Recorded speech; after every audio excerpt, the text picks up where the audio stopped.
Si t'as de grands projets mais que tu as peur de mettre en péril la force de ton couple, Mathieu Wittevot partage sa vie avec Chloé Léger et tous les deux ils vont traverser l'Atlantique à la nage. Donc voilà ce qui crée l'histoire en ce moment autour de votre couple et c'est une traversée de l'Atlantique. On parle d'une traversée de l'Atlantique à la nage en relais avec des rives. Le temps, c'est 3 mois en fait. La distance totale, c'est 3800 km. L'objectif, c'est entre Chloé et moi de nager 12 heures par jour. Enfin, certains diraient couillu, dangereux. Aujourd'hui, c'est un des trucs avec Chloé qui nous fait le plus rêver. Tu penses que c'est le ciment de votre amour? Non, surtout, il faut pas que ça le soit. Vivre un projet à deux, ou toi, t'as ton propre projet, il y a des questions qui se peuvent se poser là-dessus. Ouais, mais je suis content que tu abordes le sujet. C'est une chance de dingue pour nous de faire le projet ensemble. C'est-à-dire qu'on va s'entraîner ensemble, c'est-à-dire qu'on comprend l'un l'autre ce qu'on ressent. Et en même temps, c'est vraiment pas facile. Ça prend du temps.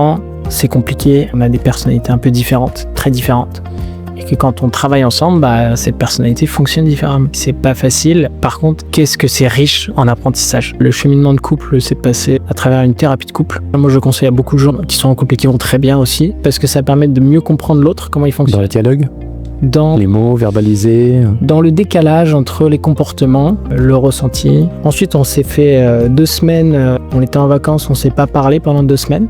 C'est que envoyer des lettres en se disant en fait il faut de la profondeur, tu vois, il faut du temps, etc. On va retrouver l'essence de ce qu'on avait dans la relation épistolaire. Ensuite, on a rencontré 5 couples qui entreprennent ensemble. Mais en fait, ça, c'était trop de technique. C'était, nous, on parle pas boulot après 19h, nous, on a des zones grises dans le calendrier. Et après, on a aussi fait un stage de communication non violente dédié au couple. Et donc là, pareil, tu fais des exercices chelous, 3-4 jours, tu marches dans la forêt, tu dis rien. Et tu comprends qu'il y a un décalage complet entre ton besoin profond et ta façon de le montrer. C'est ça que je trouve intéressant dans ces exercices, c'est plus d'aller dans une meilleure compréhension de l'autre et du coup, une meilleure relation. Si tu veux plus de contenu et découvrir qui sera mon prochain invité en exclusivité, suis-moi sur les réseaux sociaux.